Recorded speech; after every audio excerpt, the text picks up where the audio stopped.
मुंशी प्रेमचंद, जिनका जो वास्तविक नाम था वो धनपत राय था और प्रेमचंद नाम उनको जो है वो दयानंद निगम ने दिया था और उपन्यास सम्राट की उपाधि उनको शरद चंद्र चट्टोपाध्याय जी ने दी थी।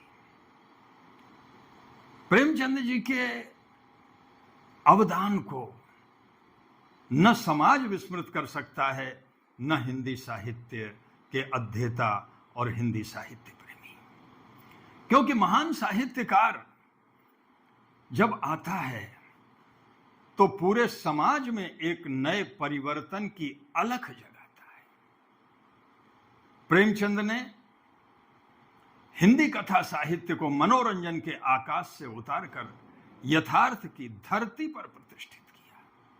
उनके उपन्यासों में आधी शताब्दी का हिंदुस्तान बोलता है। प्रेमचंद के नाम से ही उपन्यास और कथा साहित्य में प्रेमचंद युग चलता है। तमाम शोधार्थी उनके अनेक विषयों को लेकर के अनेक विश्वविद्यालयों में शोध कर चुके हैं और कर रहे हैं। ऐसे महान साहित्यकार की जयंती वाराणसी काशी लमही में 1880 में जन्मे। आज उनकी स्मृति में उनके अवदान को याद करके बार बार हृदय उनको प्रणाम करता है।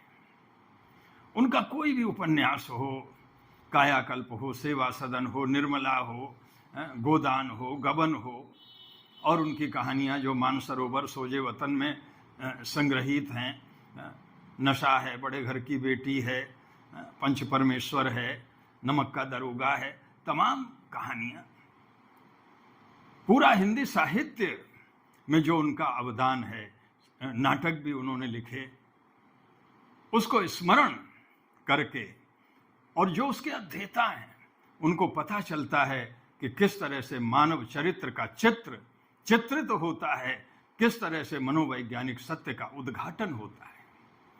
ऐसे कलम के सिपाही, कलम के जादूगर मुंशी प्रेमचंद को सत सत नमन।